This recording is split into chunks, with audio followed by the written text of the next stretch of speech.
Welcome and welcome back, students. Arizona University Global Campus. Welcome back, HRM 650.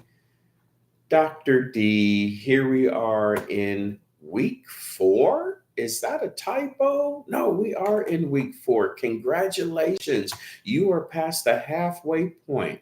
What I would like for you to do right now, I kind of want you to hold up your right hand, almost like you're getting ready to do the Pledge of Allegiance. And I want you to reach back around. Yeah, give yourself a pat on the back.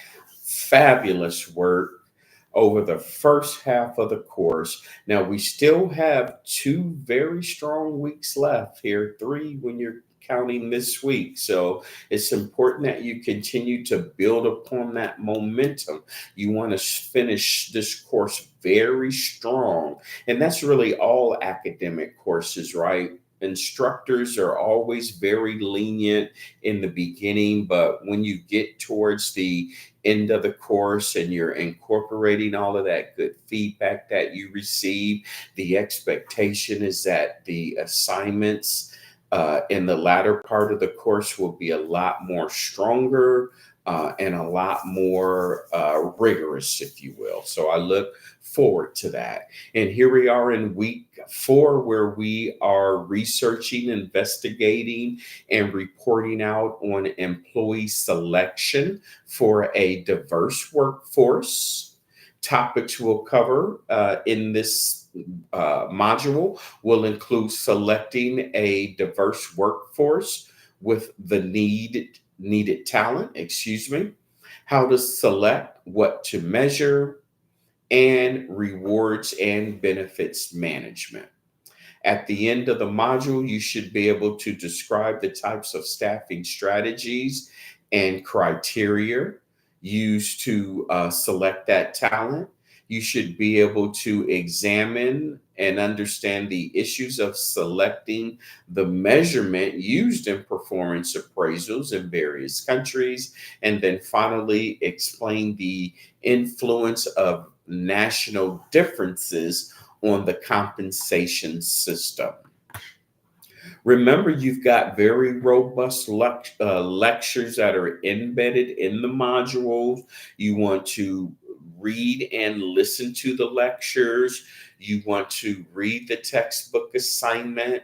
In this case, it's chapter 6, where you will review the 4 types of staffing strategies and reasons why organizations use expatriates. You'll also read some excerpts in chapter 8.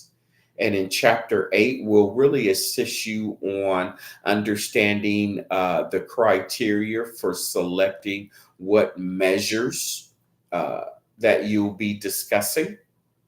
And there are actually a handful of peer reviewed journal articles. I always get on my soapbox when it comes to reading, especially the textbook assignments and the peer reviewed articles, because that's where the transfer of knowledge comes. The lectures are great. I love reading your critical thinking assignments. I love participating in those discussion board postings. But when it comes to the transfer of knowledge, and when it comes to building your tacit knowledge base, that can only come through the rigors of reading and grappling with the content. So please, please, please read every word of every article. You've only got one time to do it in this course, and then you won't have to worry about it anymore. Okay, so please, you're investing time and money in your education. Don't cut yourself short by not reading these articles. Okay, so you've got 4 of them there. I'm not going to go into any great detail on them at all. So you just go ahead and read those. Make sure you're reading the lecture as well. And those are going to get you right to the discussion board postings. And in your first discussion board posting will be based on chapter 6 in the textbook. And after you read chapter 6 in your textbook, and that really focuses on talent management and finding the right individuals with the right skill set to match your organizational goals and objectives, if you will.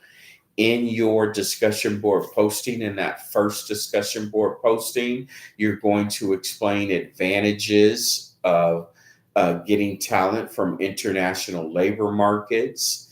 You'll talk about advantages of external labor markets.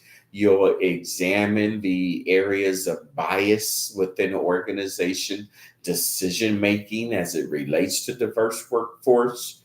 You'll discuss ways to overcome the biases, and then finally describe the impact of these biases that are not addressed. Those are 300, a minimum of a 300 word posting that must be supported with at least one scholarly slash peer review reference there. And then, of course, you are mandated to reply to your classmates as well in a minimum of 200 words. However, there is no expectation that you'll have to have embedded peer review references there. And then finally, here, as we get to your second discussion board posting, this one's going to be based on chapter 8. So again, very important that you read these chapters. That way you actually have something, that you can pull from when you have to answer these tough prompts, such as in your second discussion board posting, discuss the rewards and incentives that companies could use for their global workforce, and then discuss which positions or roles would or should you conduct a performance appraisal within your global workforce. And then you want to be able to provide some rationale for your decision. Okay.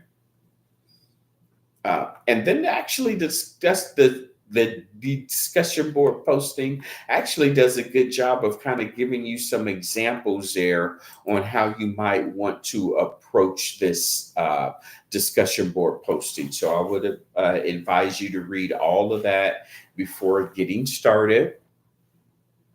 And then that will naturally bring you to your week 4 assignment, which again incorporates chapter 6 and chapter 8.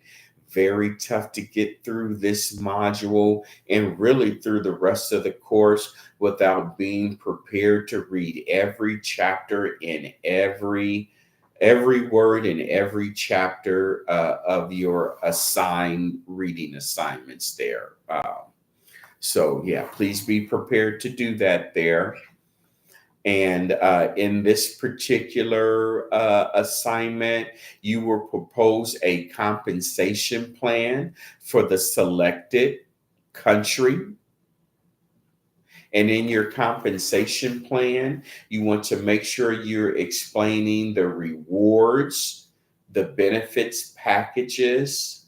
You want to construct a total rewards model that hedges diversity as a resource for organizational competitiveness. Really going to be looking for that area, okay? You're going to assess whether a fixed benefit or a flexible bundle benefit package would best be desirable for your employees. You'll discuss the benefits of your plan.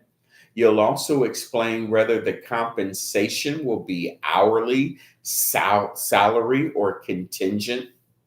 You'll also explain how the elements of your compensation structure compare to the competition in your country.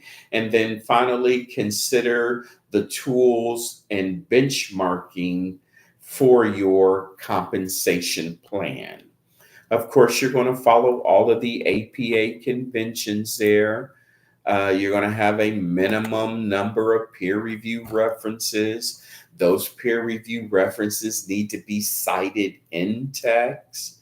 Please make sure you're paraphrasing. You want to stay away from direct quotes. I understand that this is still an undergrad program, but as you get closer to completing your degree and then closer to ultimately enrolling in a graduate program, you want to step into your graduate program already efficient at paraphrasing.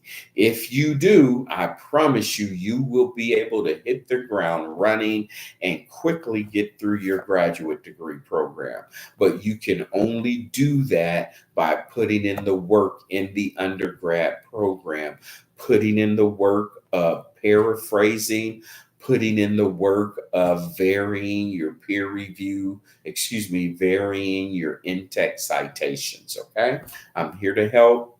I give you your feedback, incorporate the feedback, and please reach out to me with any questions, comments, or concerns.